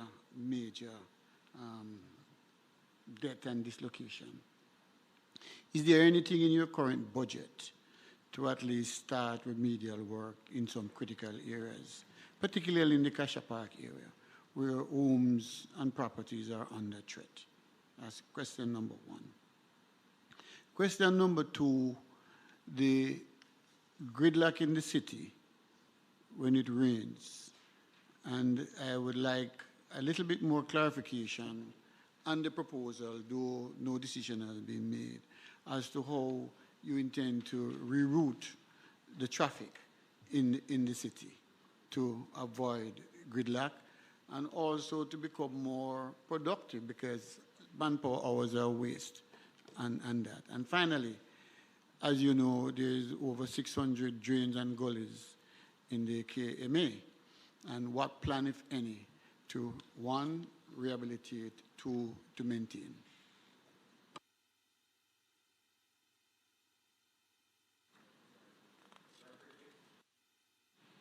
Yes, sir. Very quickly and in the interest of time. The question, is there any budget to support construction or reconstruction of the gullies? The answer is yes. Based on the assessment of damage that we did post-Melisa, presentation was made to Cabinet, and the government has taken a decision to allocate $5 billion to the NWA. It is our intention to spend about $2 billion of that on gully construction and clearance. Now, again, Sandy Gully is the main gully, but just like the circulatory, your cardiovascular system, you have the arteries and you have the veins. So for it to work perfectly, not only will we have to look at the main gully, but we also have to look at some of the tributaries. So yes, we do have a plan to look at some of the main gullies as well as the tributaries. Understandably, a provision of $2 billion will not go very far, but we'll try and be as efficient as we can. The question regarding gridlock, again, very quickly, if you examine most of the vehicles caught in the gridlock, what you'll find is that they're individual motor cars carrying one person. I mean, the truth about it, there's no modern city that moves its population around based on individual transport. There has to be some kind of mass transport, and that is as simple as that. We have a lot of cars, and we're not a part of the Ministry of Transport, so policy prescription, understandably, will come from that ministry. But, you know, as someone who has interest in the sector, I think the whole issue of mass transit will have to be. We do have plans to expand a number of corridors under what we call the CAPEX program. We recently did Grange Lane in Portmore, and we're now expanding the Helsha-Brayton Road. We're dualizing that from 2 lanes to 4 lanes, and that is now under construction. The next corridor that is slated for similar expansion is Arthur Wint Drive down to Tom Redcombe, all the way down to South Camp Road. That construction will start in the next financial year. And we also have the corridor from Barbican Road, East Kings House Road, Lady Musgrave Road to Trafalgar Road. So, okay. If you examine, not the bridge, all right. So, and we're also going to expand the bridge on Washington Boulevard, the one about the Sandy Gully, from 2 lanes, which is a constriction, to 3 lanes. That will. Oh, it's in the CapEx program, so we're working through that. And what completes that program is a new entrance into Portmore, which will also ease with the congestion. If you examine our budget for this financial year. Who are you looking for? William Shakespeare. From director Chloe Zhao. What do you wish to do, Hamlet? I should be in the theatre. With your father. The life they shared. Will you be brave? Yes. Will you be brave? I'll be brave. Inspired his greatest masterpiece. I'll be brave. He lives not. Hamnet is a monumental cinematic experience that's total, unequivocal perfection. Hamnet in the Manley Airport into Kingston as another. We had the Papine corridor as another. And we had just started the preliminary engineering works for those. Regrettably, those sums were subsequently reallocated. And so the concepts remain, and the intention to do those works remain, and we will try to see if we can get that back in the next financial year. In terms of, did you ask about drainage? Was it? No. Drainage is a big ticket item, as I explained last week when we were here. The functioning of a drain depends on 2 characteristics. A, the capacity of the drain and the condition of the drain. We spend a lot of time talking about cleaning drains, but when you clean a drain, it does expand the capacity. So, and a clean drain remains clean. It's just a transient event.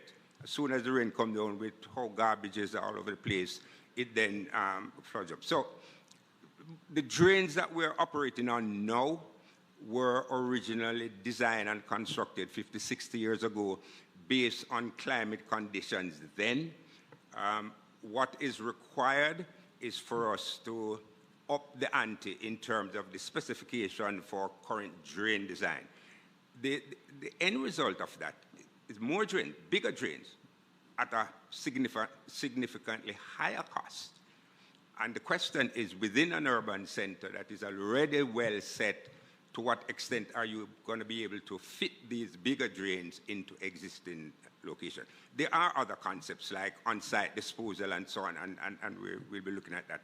And finally, there is a master drainage plan that was done for the country, funded by the IDB and the government of Jamaica, that speaks to drainage solution in a number of urban centers, Port Maria, Maypen, Kingston and St. Andrew.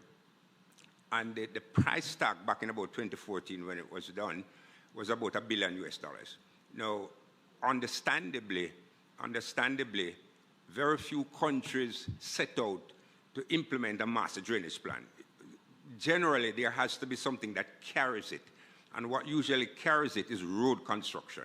So whenever you're doing improving the roads, you build in the drainage component into the road construction, as we did with Mandela, as we did with the South Coast Highway, and as we will do for the other corridors that we're going to build. So for example, when we're doing Lady Musgrave Road, we will build the current required drain for that corridor.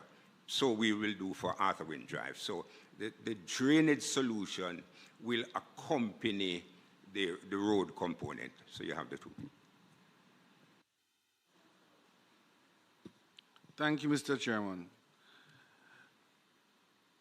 The Newcastle breakaway, whether it's a new alignment, a new engineering feature, I am positive that that one will be done. Thank you. I'm also positive that the Yallis-Easington, one of 3 that you referred to, is a matter of a bridge on the 55 bridge program. So I can say thank you again, and I know that that does not fit into the comment that you made about rationalization of places. or roads or developments. The one I will not speak to with that level of definity is Wakefield to Hardware Gap, even though I have visited it. But looking at it, I have no doubt that those three will be dealt with. So I'm very happy that the policy and the position of the government will flow with these three, and they do not fit with the comment about rationalization. Or maybe I misunderstood.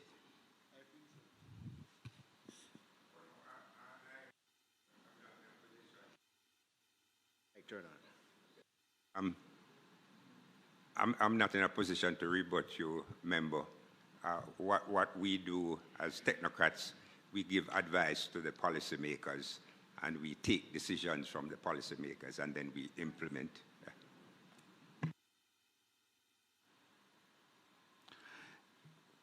And we are also fully aware that if we keep our drains clean and we do what is required, even though some of them may be 10, 20, 30, 40 years old, they will carry more and flow more water and protect our city and towns. So we understand that. Where I want to go now, I want to ask more specifics about the 55 bridge program. Because the truth is, we had expectations that these bridges would have been rolled out faster. It is a long period. The procurement period is what I'm really getting at. Can you speak to the procurement process, what has taken place?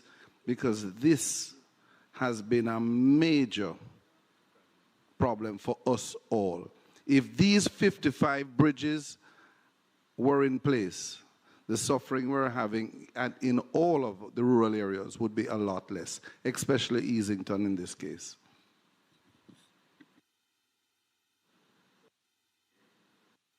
Very quickly, Mr. Chairman, and Member Robertson said the procurement process. And let me declare interest. I am a commissioner on the Public Procurement Commission, so I do know a little bit about the procurement process. And the current the current schedule for the bridge, accelerated bridge program, does not have a procurement component. It's a government-to-government project, and so the contractors and the consultants are all part of the agreement. What is now being done is what's called the Public Investment PI, Public Investment Management System. Okay, so as you know, the government of Jamaica has the recurrent side of the budget and it has a capital side of the budget. The law says if there is an expenditure on the capital side of the budget, it has to go through a diagnostic that upon analysis and rational examination, that expenditure is genuinely a capital expenditure. And that is at the gift of the Ministry of Finance. And there's a formula and a template that has to be responded to. And it involves studies, it involves a whole lot of diagnostic. And it is when those diagnostics are completed, and then there's the meeting of the PIB, which is chaired by the Minister of Finance, and it has several cabinet ministers as members. It's a cabinet committee, and the different entities of government have to do a presentation to that committee, and you present and you defend. And when the committee decides that, yes, this program should be admitted to the public sector investment program, it then goes to cabinet, and then from cabinet it gets into the budget, and then you move to implementation. Now, ordinarily, when it gets to cabinet and gets into the PSIP, you then go to procurement, the normal procurement for contracts. However, under the bridge program, because it's a government-to-government program, there is no procurement component. So once, as Mr. Downer outlined, once we are called to Ministry of Finance to defend the proposal, and we are waiting on that call, it would get into the budget, and we hope, and it should start by early next financial year. Before any other question, I'll take Madam Pierce. She wishes. Thank you. Turn your mic on, Madam. Thank you so much, Chair. And I just want to make an additional comment to what Mr. Hunter would have said about the $5 billion. And noting that this is not enough, I want members to be absolutely clear that this is an initial allocation and that the government is very cognizant of what needs to be done in terms of the drainage and all that in the country.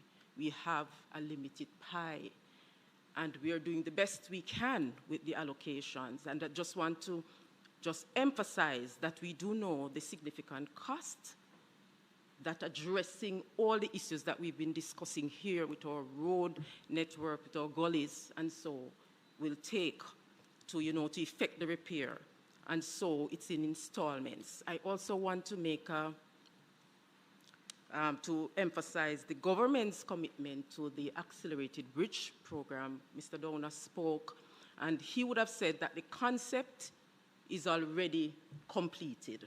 We're just waiting on a date to be considered by the Public Investment Management Committee of Finance, and the technocrats there are well aware that this is a priority for the government. As a matter of fact, the NWA should have said too that the proposal, which follows the concept, has already been developed.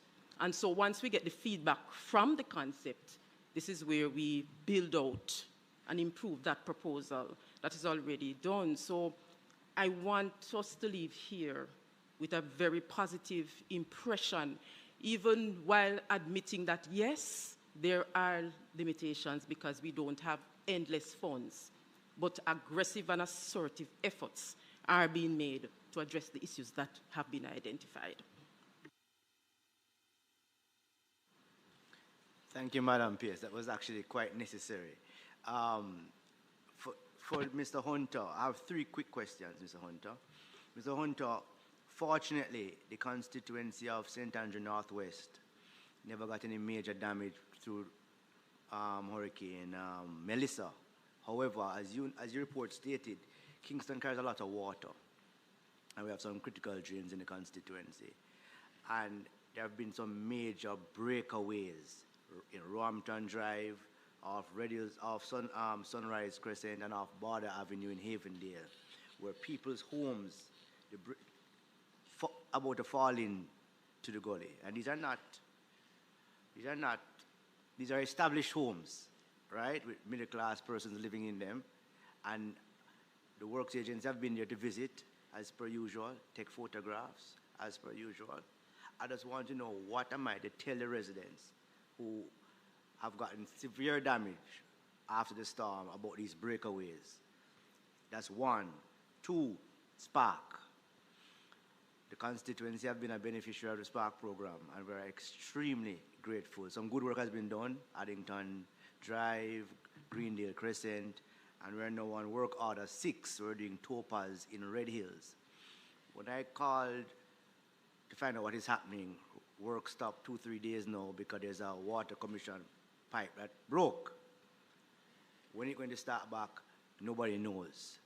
If I know a water commission man, right? No, I don't.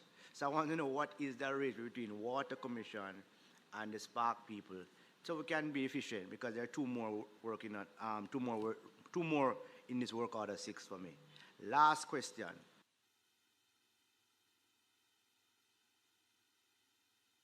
Member, at the beginning, I said 2 questions per member. You have given 2, allow somebody else to give 2. And we are not, no, you don't make that decision.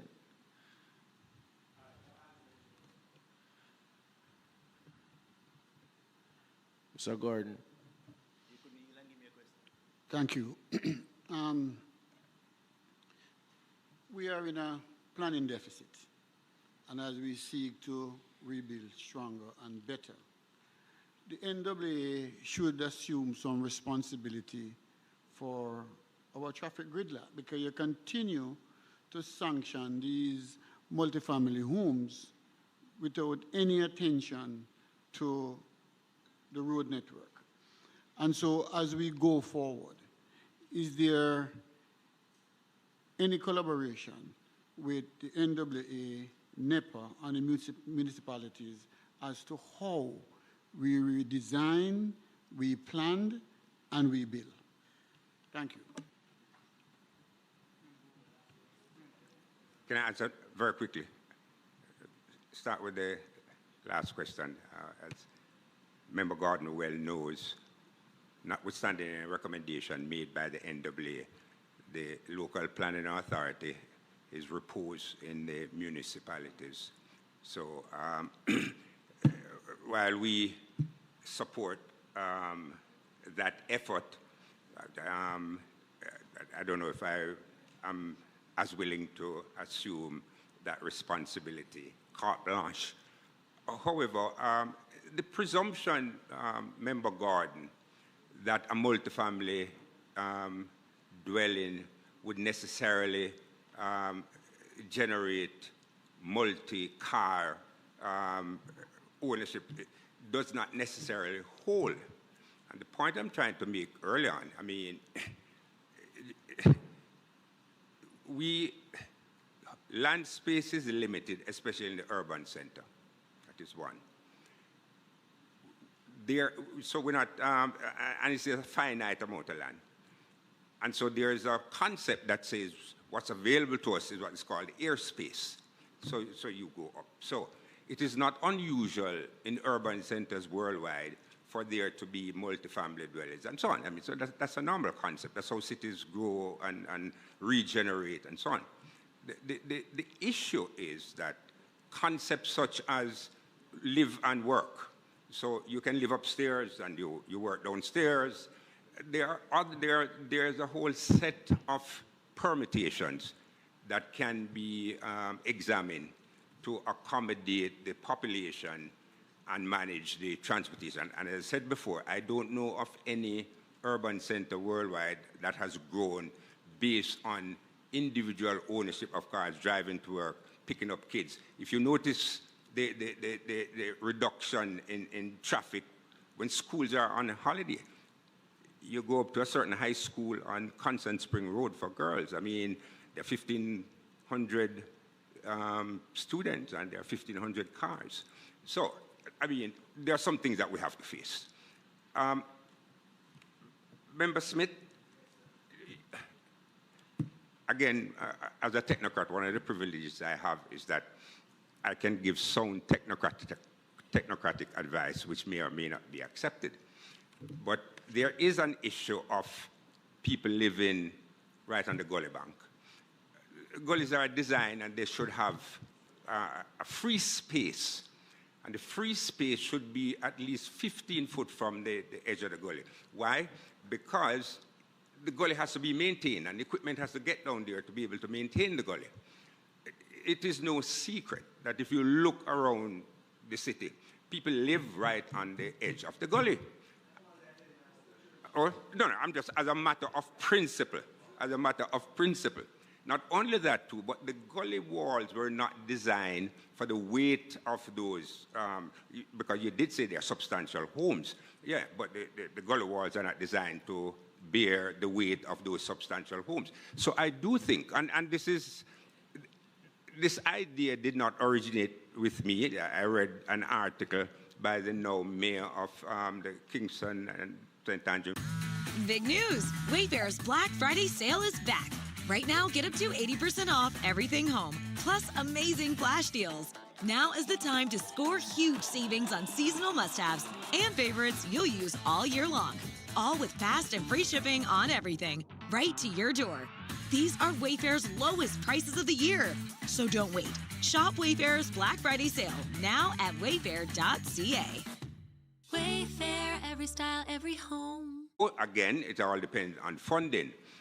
But we also have to be careful, even when we rebuild, the use to which these way leaves are put. So you had, and on the Spark program, the NWC is an integral part of the Spark program. As you know, once the roads have been identified for rehabilitation, we send that list to the NWC, and the NWC then decides which one of these roads needs a new pipe, and then they do between themselves and ourselves and the engineers, we do a design for the water network for a particular road, and then we implement. What it is, though, is that the provision in the Spark budget of $5 billion for water supply is what we call a provisional sum. It's a lump sum which the Prime Minister put in there to assist with the program. What we're finding out, a lot of the roads which originally were not categorized as needing new water supply infrastructure, once you start the construction, it turns out that the infrastructure there is old, and you might as well change out the existing pipes. We did redeploy a number of the Spark contractors in the aftermath of Melisa, because by a stroke of luck, on the Spark, we had contractors in every constituency island-wide.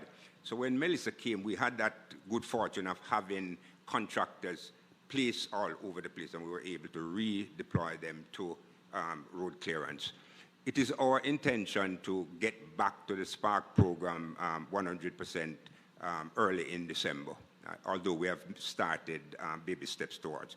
But the issue with the water pipe, I give you my number, you give me a call. I know. We'll straighten that out. Yes, Zonta, thank you for your response.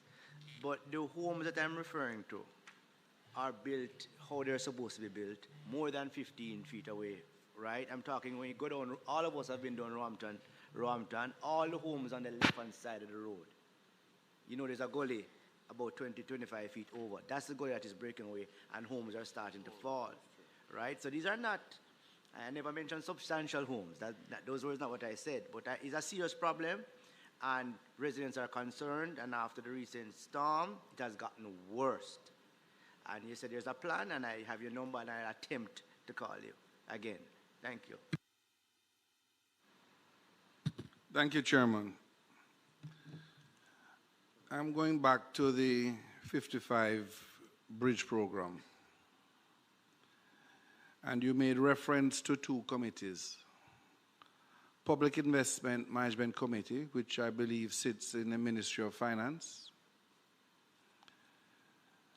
And you also made reference to a committee, PIP, that sits in Cabinet. Am I correct? It's one and the same.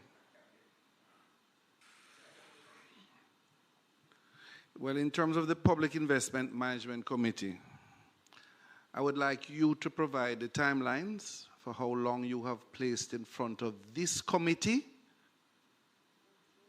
your documentation ready for them to deal with it.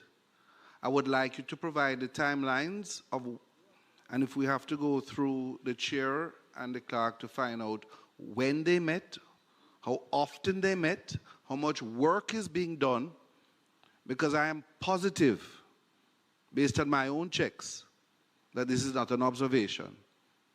Some of these committees are not meeting as if this is the nation's business. People's lives are at stake. And I would like that information whenever possible, for the next sitting. When did the Public Investment Management Committee have from you your project on the 55?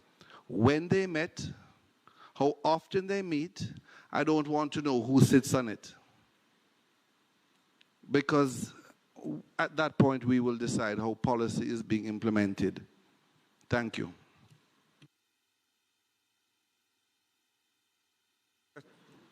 Just for clarification, okay. So the Public Investment Management Committee, that's a committee of Parliament, of Cabinet, chaired by the Minister of Finance, and it has a number of Cabinet members. It has the chairman of the PIOG and so on. So that's committee at that level. Beneath them, however, is the PIAB, which is the Public Investment Appraisal Board branch, which is the technocratic section within the Ministry of Finance that does the heavy lifting and the analyses and of the different proposals. And when they have finished with their analysis, then they kick it upstairs to the Public Investment management committee. So that's the two-tier. That's the two-tier thing. Right. Right. So it's a two-tier. Right. So what we can give you, member, is just the chronology of all the submissions made to the, and that is the process we follow. We followed that process for the Troy Bridge. That's the process we followed for all the road expansion projects we're doing. So we have been doing that for quite some time. Members, we are taking the last follow-up question. It is now 23 minutes to 2. We have to give the House staff enough time to carry out what needs to be done, as we understand. So, and notice you have not asked any question, member. So we will re-invite NWA so that you will get some time. And we will take into consideration those who have asked questions already when they come again. Carry out your last follow-up question. Chairman, so I am making reference to the Public Investment Appraisal Branch housed in the Ministry of Finance. I would like, through the clerk, to know exactly when they meet, when they met, date, who sits, not by name, and how quickly. Because the truth is, these programs are not being implemented on a timely manner. And when you have the passing of hurricanes and you realize that some of these structures could have been built, there was space in the budget, should have been built, should be completed, and people are now suffering, and to hear that these bridges not built are allowing people to go without health care, education, you name it, livelihood. It is callous. We're going to allow Member Azan to ask one question, and you can take both, Sir Hunter, and then we wrap up. Okay, Chairman, I have many questions, but only I'm going to do one now. What time period the NWA have to clean up, a full cleanup, and open up all the roads to a 2-lane, especially our main roads? So Chairman, the statistics indicate that within 6 days after the passage of Melisa, we had provided access on over 90% of the thoroughfare. Now, admittedly, some are 2-lane and some are 1-lane. Now, I just want it to be understood, we don't journey from point A to point B to clear just 1 lane. So usually when our crews get out there, there's usually some impediment that prevents us from getting 2 lanes. In a lot of instances, Chairman, the impediments would be like GPS poles, and that's a major impediment. Poles and wires, so that's an issue. So to the extent, and we work very closely with JPSCO, so soon as we have that freedom of that infrastructure being removed, then we will convert to 2 lanes, and that is now being done.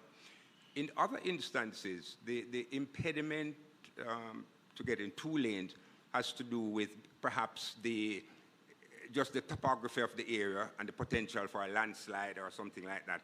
And so the technical people on the ground would make a decision that in the interest of safety, we will just have 1 lane for the time being.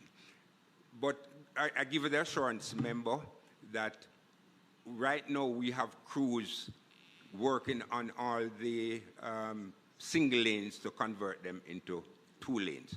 And that's been done. So as the days go by, we add more to the 2 lanes and we reduce the single lane. But it's like on a case-by-case basis on the ground. Thank you very much, members. Thank you very much, those persons from the different entities today. we have taken the decision that we will reinvite NWA, PAJ, and Flow because they have some more information to pass to us. Well, as for now, let me say thank you for the information that you have disseminated to us this morning, this afternoon, and we are very grateful. It put us in a sense where we will be able to answer some of the questions that the residents that we are elected to represent will ask, and we will take questions from them to pose to you further. At this time, we are asking you that you are good to go. You are excused at this time. Madam Pierce, thanks for coming. We will be in dialogue. Notice I didn't ask any question, and I am from one of the hardest hitting parish, but I will rest for now.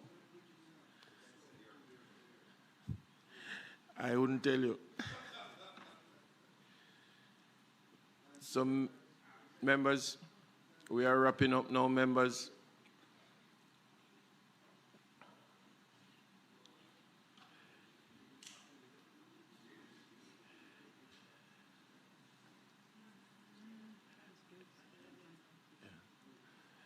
Members, the meeting are not yet, the meeting is not yet over.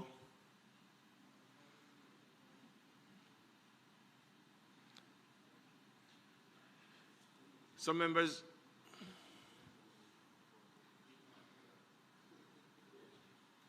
yes, sir.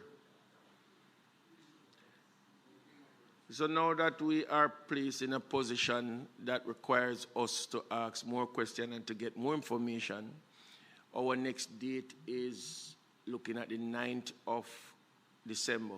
Yes, member. Chairman, we can't have so many entities on the same day. Sorry? We can't have so many different agencies on the same day because you see what happened today. No. You never, oh, you're late. Let me explain what happened today, Chairman. Chairman, we need more time to question these entities, Chairman. Like, for example, Mr. Edwards from NROC, basically, I had questions for him, but I couldn't waste time with him knowing that I needed some questions for NWA. So we can't have more than 2, maximum 3 a day, Chairman. And I also understand that I was late today, but I will say to you that you're new. So the mere fact that you're new, you will learn as you go along. What we'll do, we'll set the date for the 9th of, if it is okay with the members, the 9th of December. The problem we're having is that if we're going to be asking somebody, part of the problem is that myself as an Witter, we are from out of town. It poses some amount of problem to spend 2 days. You understand me? So if we get the Tuesday meeting,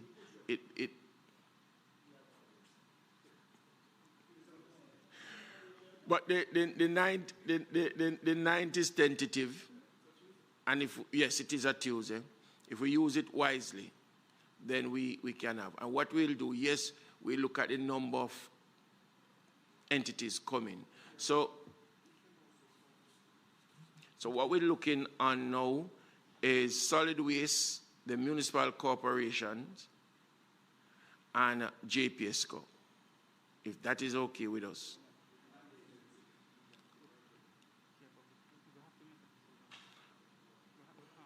Who are we going to drop? No, who are we going to drop from the 3 to take land agency? NWA will be coming at a later date, not the 9th.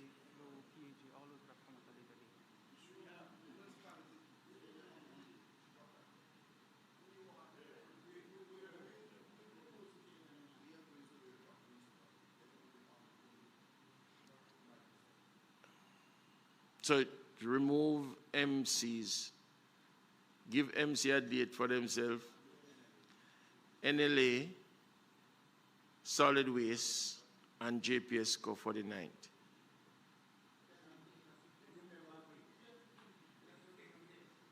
Sorry? So the three going forward are JPSCO, solid waste, and land agencies. So we'll write to them and give them the proposed date. The other three that we want to re-invite, Flow, NWA, PAJ, we will take them at a later date. The fact we don't know when we go off for the Christmas break, and so we don't want to preempt a date for beyond the 9th. Sorry? We won't go beyond the 9th. All right? So members, if there are any other business, if there are no other business, we have set the date for the next meeting. I now ask that somebody move by member Smith, new member Smith, seconded by new member Gordon. This meeting now stands adjourned.